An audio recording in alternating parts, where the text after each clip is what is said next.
As we all know, Cyberpunk was initially released in a less than ideal state, but some might not know about the 4 gigs that were cut from the game but are still in the files. These 4 gigs are actually being updated by CD Projekt Red to this day, and will likely be added in a future patch release, or at least with time. The first gig, and by far my favorite, and the most interesting, is Desperate Measures, and tells the story of Pedro, a corp and very proficient netrunner who is trying to take over an automated Zeta Tech transporter, so he enlists your help to get it done. But you see, that's not the intriguing part.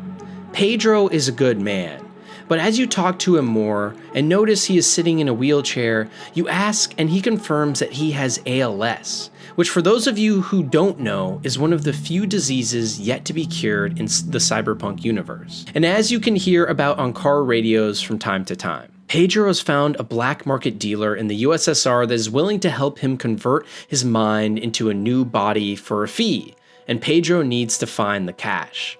The quest is super interesting because it touches on a lot of lore and backstory we don't hear about in the Cyberpunk universe, and it's a shame it's not in the base game as of recording this video. Next up, Concrete Cage Trap is about a man named Tiny Mike who's being chased down by Militech agents. He's hiding out in an abandoned apartment building, and after figuring out one of many ways inside, you have to help him sneak or shoot his way out. You get him out safely back to the car, and Regina thanks you for your time. It's a pretty cookie-cutter mission. The third gig, Hothead, tells the story of an NPC trapped by a Militech netrunner who has put a virus on their chip, allowing them to be traced constantly. You have to drive around the city defending your car from enemies while your assailant tries to get rid of the virus. Only thing is, no cars come to fight you, and nothing actually happens. And that's because this quest probably stopped development after shooting cars in Cyberpunk was potentially removed as a feature, and left in the game files only as a remnant for us to see to this day.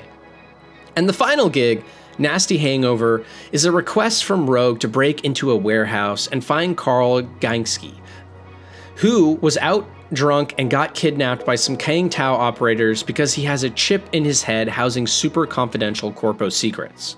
So you break in and steal the chip and bring it back to Carl, and either watch him get taken out by the company operatives or help him to keep the chip. Another pretty straightforward and quick quest. For those unfamiliar with space travel, a mass driver is essentially just a massive platform that helps spaceships launch into space or orbit from the ground. And buried deep in the game files is actually such a structure. And even more curiously, it fits precisely into the currently existing spaceport in the game. This mass driver is assumably cut content for traveling into space, or will be used in future expansions where we will get to travel to the Crystal Palace in space as V and discover it as an all-new zone. Either way though, it's quite obvious that CD Projekt Red has put a lot more thought into space travel in this game than we may have initially thought. And I am already hoping this idea comes to fruition in the future, because it's probably one of the coolest places we could possibly go in the Cyberpunk universe. Early on in the game, you are able to find a cat right outside of Victor's clinic that you're able to pet and be on your merry way. It's an interesting interaction, though, specifically considering we see almost no animals in Cyberpunk. Diving into some of the lore of the game, we can see that most, if not all, of the wildlife in Night City is dying or has died out many decades before the game due to diseases. And on top of this, there are some lines from NPCs like Takamura about cats and dogs particularly being driven out of the cities and to death. So seeing a cat in the middle of a busy area is actually a very rare occurrence, if not totally unheard of. But it only gets more weird from here. You see, if you are able to stumble upon cat food in the open world and bring it back to right outside the dumpster of your main apartment, the exact same cat will spawn there shortly after. You are able to bring the cat to your apartment as a pet, and upon scanning him, you can see his name is Nibbles. But the weirdest part is all the places we see Nibbles elsewhere. Particularly in many cutscenes with Johnny, like this one, where the cat apparently jumps to its death following Johnny. And many others, including the same cat years ago in flashbacks as Johnny Silverhand. And most eerily, in every single instance, no one else notices the cat. For such a rare animal, people should be more freaked out or excited. But no matter what, in every instance, the only people that see Nibbles are you and Johnny. And taking a look at Nibbles himself, we uncover even more. Nibbles is a specific breed of hairless cat called a sphinx. And for those of you that don't know, the sphinx is seen as a spiritual guardian in ancient Egyptian teachings that can guide humans to the afterlife. An interesting coincidence for sure. Either way, something sinister is happening here with Nibbles. Whether he is a ghost, demon, or guardian angel, this seemingly harmless cat is a lot more than just your pet. Atom Smasher turned out to be a pretty weak villain in the game, but there is one really interesting interaction early on in the story that a lot of players may have missed on their first playthrough. When you're at Konpeki Plaza with Jackie stealing the data shard, at one point you're almost caught red-handed and have to hide inside Yorinobu's room while Saburo Arasaka and Atom Smasher themselves enter the room as well. On first glance, it seems like you narrowly avoided being detected, but upon further inspection, that may not be the case. You see, there's an cyberware mod called a threat detector that when equipped shows any enemies in the area that are aware of your presence and outlines them in red. And lo and behold, if you have this equipped during the cutscene, you can see Atom Smasher clearly outlined in red, staring right at you and Jackie. Could this mean Atom Smasher knew the whole time? Were you set up from the beginning? Did Atom know Saburo was about to be killed? This would have major ramifications on the story of the game. Or it could just be that all the bosses in the game have a script that allows them to see you at all times for gameplay purposes. But let's ignore that, because that's not fun. Cyberpunk has a lot of different endings to the game depending on what you choose to do at the very end. But in my opinion, the coolest ending, maybe not my favorite, but the coolest is for sure giving up your body to Johnny Silverhand and taking the fight to Arasaka with Rogue and the old crew. The mission takes you on a helicopter ride through Night City, and it has you blasting your way through Arasaka HQ. It's non-stop adrenaline fun. But something many players may have missed at the start of this ending is the implications as to what Rogue has been up to. When Johnny first confronted Rogue at the Afterlife bar asking for help, he brings up the question of how Rogue is doing so well in the first place. Everyone else in the old crew that originally was a part of planting that nuclear bomb in Arasaka Tower is either dead or wishing they were. All except for Rogue. And in this scene, it is heavily implied that may be for a reason. You see, earlier in the game, if you continue down Johnny's side quest line, at one point, in an attempt to find and kill Atom Smasher, you find instead an Arasaka agent, Grayson. And while you may not know Grayson, Rogue, who is with you, certainly does. And Grayson even remarks on how he finds it funny that they are not playing for the same team anymore. These two instances heavily imply that Rogue sold out to the corpo lifestyle after the fall of Johnny Silverhand, and explains perfectly how she was able to retain power and take over the afterlife and become one of the most well-known fixers in Night City. Especially considering Arasaka would have wanted her dead otherwise, her being able to walk free is quite peculiar.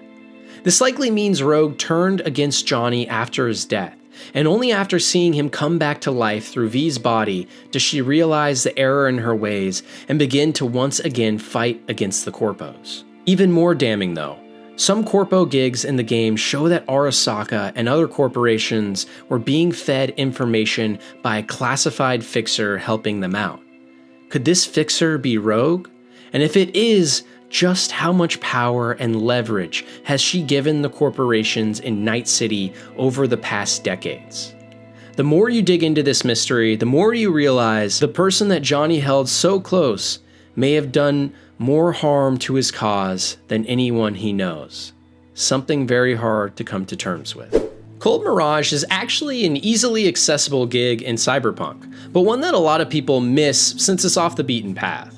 The mission tasks you with opening a freezer at a set of hidden coordinates, and when you arrive, you stumble upon what looks to be the body of Raish Bartmoss. For those that don't know, Bartmoss is regarded in Cyberpunk as the legendary hacker who took down the original net in the universe to stop corpo and government control. A genius and eccentric man, Bartmoss believed cyberspace was the real world, and took on Netwatch in a never-ending battle of wits, as well as assisting Alt Cunningham against Arasaka on the dime of Militech. He believed aliens and conspiracy were at the center of politics, and fought to reveal the secrets of this to the world. So finding him dead in a freezer in the middle of a landfill is a big moment. After all, this is the most well-known hacker of all time. And as the story goes, Netwatch was able to finally shut him down and kill him in cryogenic stasis, something that seems to be confirmed when you find the body here. But after searching the freezer, you find an old cyberdeck you can bring back to Nyx at the afterlife. And after he tries to hack into it, it actually fries his circuits and forces him to pass out, to which you have to save him.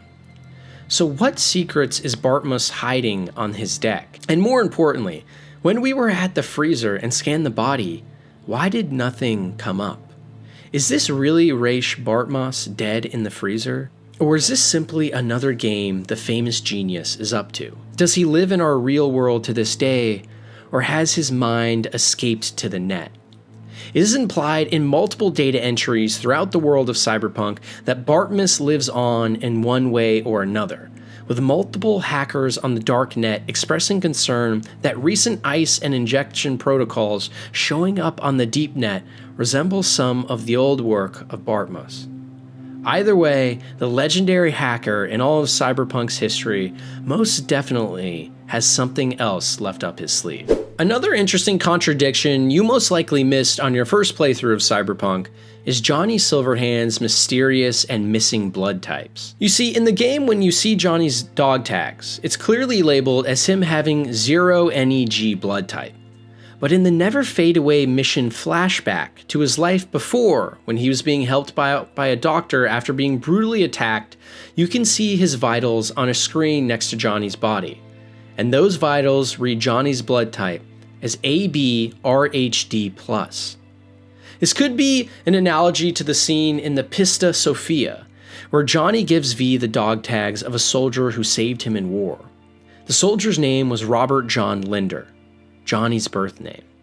That man had to die for the legend of Johnny Silverhand to be born.